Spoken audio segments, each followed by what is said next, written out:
Olá, estudantes da segunda série, tudo bem? Eu espero que sim. Eu sou a professora Ana Carolina, vamos para mais uma aula de biologia. E o tema de hoje é sistema nervoso dos mamíferos. A gente vai falar sobre a primeira parte, a introdução do sistema nervoso, comparando ali entre os mamíferos em geral, ok? Então, objetivos, né? Analisar a importância, né, do sistema nervoso na evolução dos vertebrados, com ênfase nos mamíferos, e também compreender a complexidade comportamental dos mamíferos, que está atrelada justamente à complexidade encefálica desse grupo, ok? Então, claro, a gente vai começar com uma reportagem que diz assim: cientistas concluem que o cérebro humano cresceu de forma lenta e consistente. Após analisar 94 crânios, cientistas dos Estados Unidos concluem que ao longo de 3 milhões de anos, o órgão cresceu de forma lenta e consistente. A pesquisa se contrapõe a teorias que atribuem o fenômeno a episódios específicos, como a descoberta do fogo. Então acreditava assim, que a descoberta de algumas coisas mais específicas, por exemplo, com o fogo, né, essa manipulação do fogo ali, né, primeiro ele aprendeu a manipular e utilizar o fogo para fazer comida, depois aprendeu a, de fato, né, fazer o fogo ali, né, através de ferramentas simples. Então acreditava-se que o cérebro ele crescia nesses momentos, mas na verdade ele foi crescendo aos poucos, né? Conforme, né, foi evoluindo aos poucos, conforme foi passando o tempo, né? Foram surgindo novas gerações, né? E daí sim evoluiu até o que a gente tem hoje. Lembrando que quanto maior o cérebro, maiores dobras, maior superfície, mais complexo ele é, ok? Então aprendemos, né, que os animais possuem comportamentos distintos, tá? E que cada nicho ecológico, cada habitat, vai permitir que diferentes características prevaleçam. Como será que o cérebro humano chegou ao estágio que se encontra? Será que é possível que outros mamíferos tenham cérebros parecidos com os nossos? Então, assim, entre os mamíferos existe diferença ali no tamanho, né, na quantidade de dobras e tudo mais, na complexidade, mas em geral eles são parecidos, digamos assim, tá? E essa complexidade vai depender de como o ser vivo se comporta, né? De qual ambiente em que ele vive, né? Quanta complexidade há entre a comunicação, como que é a comunicação entre esses seres vivos, ok? Então a gente vai falar um pouquinho sobre tudo isso daí na aula de hoje. Então, como que é o encéfalo dos mamíferos? Quando a gente fala do encéfalo, a gente está falando só do cérebro. Então, dentro da caixa craniana, a gente não tem somente o cérebro, a gente tem vários órgãos ali, né? A gente tem o cerebelo, a gente tem a ponte, o bulbo, né? Tá? Além do cérebro. Então, os mamíferos, eles possuem um córtex bastante desenvolvido em relação a outras espécies, tá?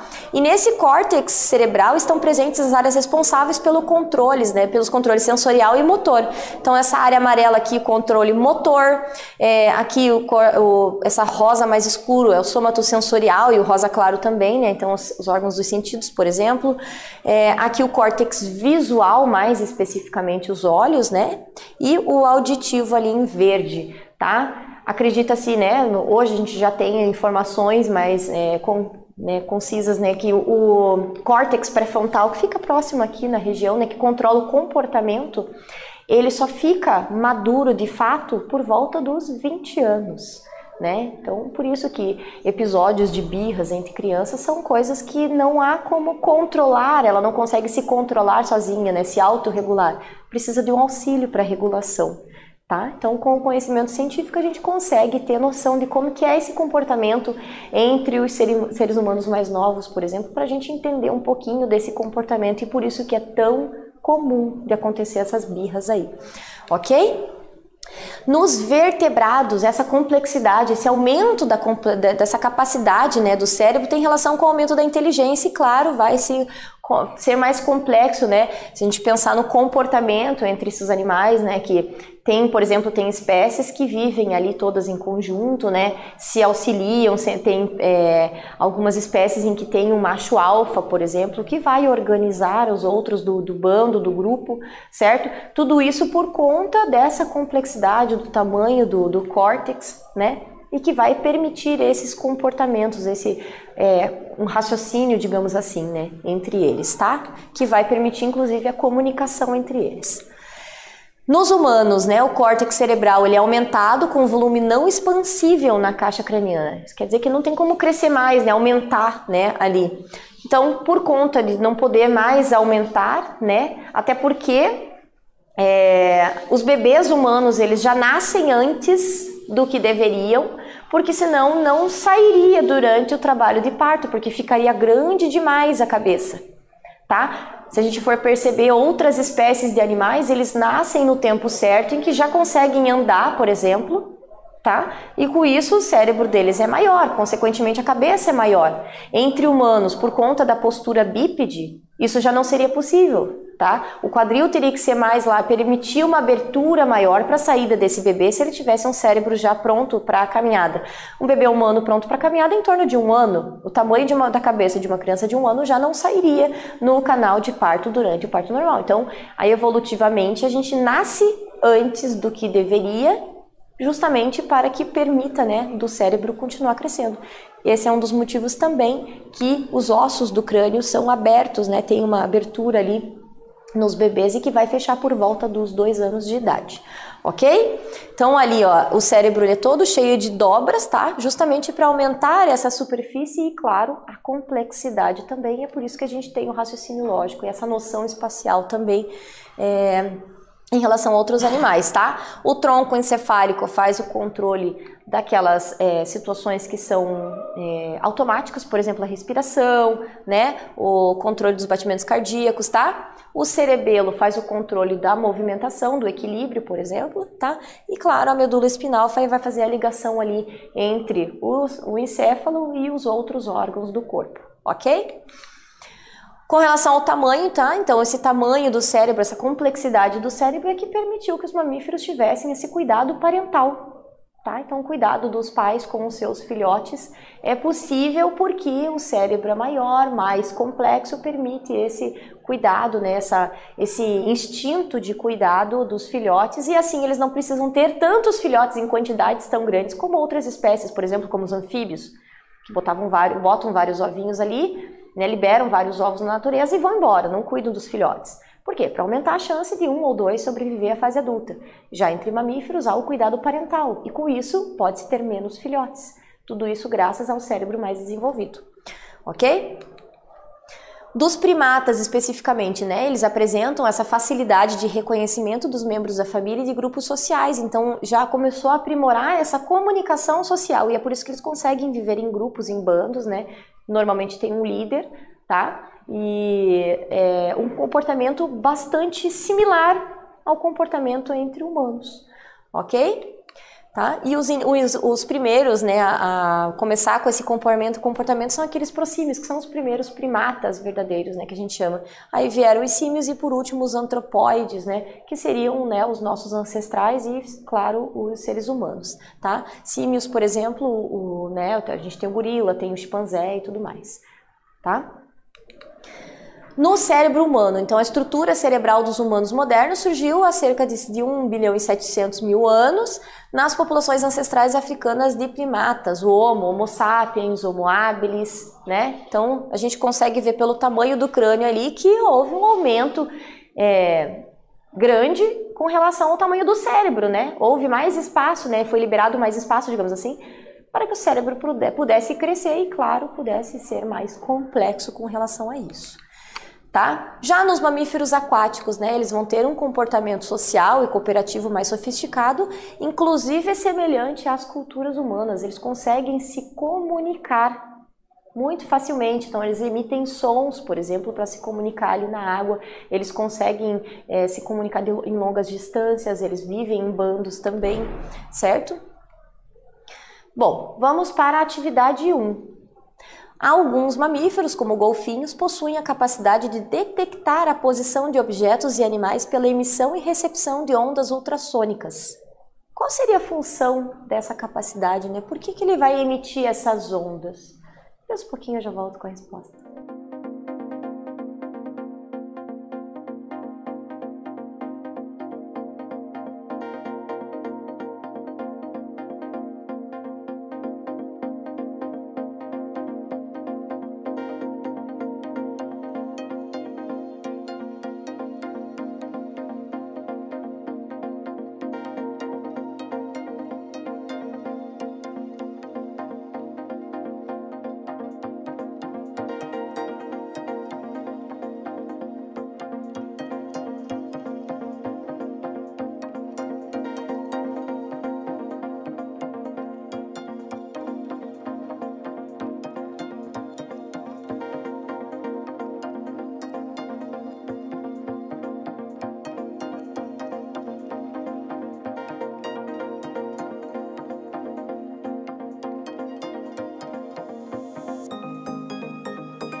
aí, por que será que eles vão emitir, né, essas ondas ultrassônicas? O GIF já está dando uma pista. Né? Eu falei na imagem anterior que eles se comunicam, né, que eles são bem complexos, socialmente falando, tá? Então o nome disso é ecolocalização. Eles emitem essas ondas, né, de som, tá? Que é um biosonar e vai permitir deslocar e obter alimentos com mais facilidade, porque emite o som, ele bate no objeto, no animal, volta, retorna para ele consegue interpretar esse som. É bastante parecido com o que os morcegos fazem também. Morcegos também emitem esse biosonar, né, esse sonar, e para fazer a ecolocalização. Então eles emitem um som que bate no objeto, volta, retorna para eles e assim eles conseguem se localizar. Ok? O sistema nervoso humano, né?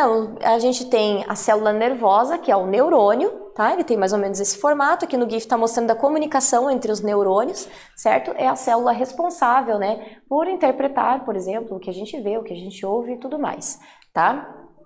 Então, aqui mais especificamente, a célula nervosa ela é formada pelo corpo celular, que é a parte central, os dendritos aqui em volta, que é a recepção do sinal. O sinal segue esse caminho, né? Aqui a gente tem o axônio e o final o terminal do axônio que vai fazer a ligação com outro neurônio através dos dendritos.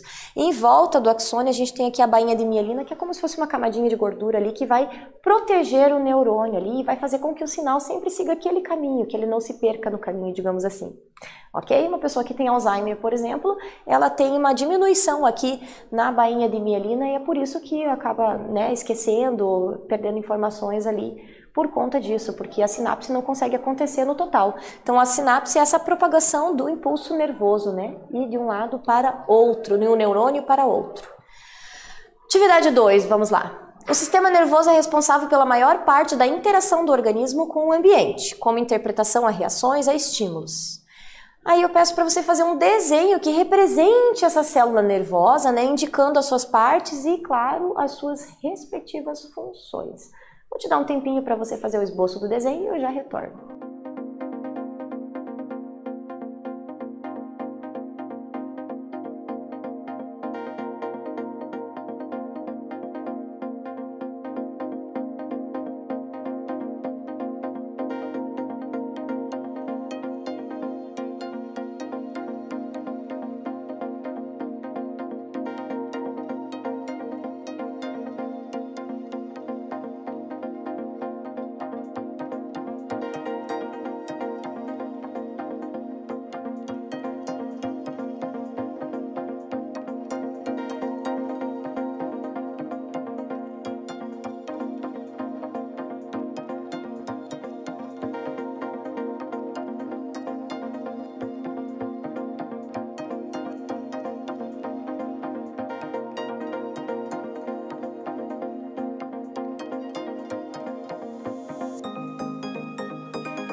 E aí, conseguiu fazer o esboço do neurônio? Na verdade, assim, é só fazer o desenho aqui dessa parte central, né, onde fica o corpo celular, os dendritos e, claro, o axônio e o terminal do axônio, né? Dendritos são esses prolongamentos do neurônio, né, por onde o sinal vai entrar, né, ele vai receptar o estímulo, tá? E o impulso nervoso vai ser levado através do axônio, tá? Que vai conduzir. O corpo celular é onde, claro, está o núcleo da célula, né? As informações genéticas ali daquela célula nervosa. Ok? Um esboço simples do neurônio, que é a nossa célula responsável por levar as informações de uma para outra, tá? Então, nessa aula, a gente compreendeu, né, a evolução do sistema nervoso dos vertebrados, a gente comparou o aumento do encéfalo com a complexidade comportamental em mamíferos, a gente também viu a célula nervosa, quais as funções, a gente falou um pouquinho dessa diferença, né, o que fez com que os mamíferos fossem mais complexos, né, o que permitiu, claro, essa, né, a evolução no comportamento social, né, de viver em bandos, de se comunicar, a ecolocalização de animais que são marinhos, né, mamíferos aquáticos. O que aconteceu também, que acontece também com morcegos, né, que eles têm essa capacidade ali de se comunicar e de se localizar através de um biosonar, certo? E que tudo isso é possível graças ao sistema nervoso mais complexo, ok? Eu espero que vocês tenham gostado e até breve.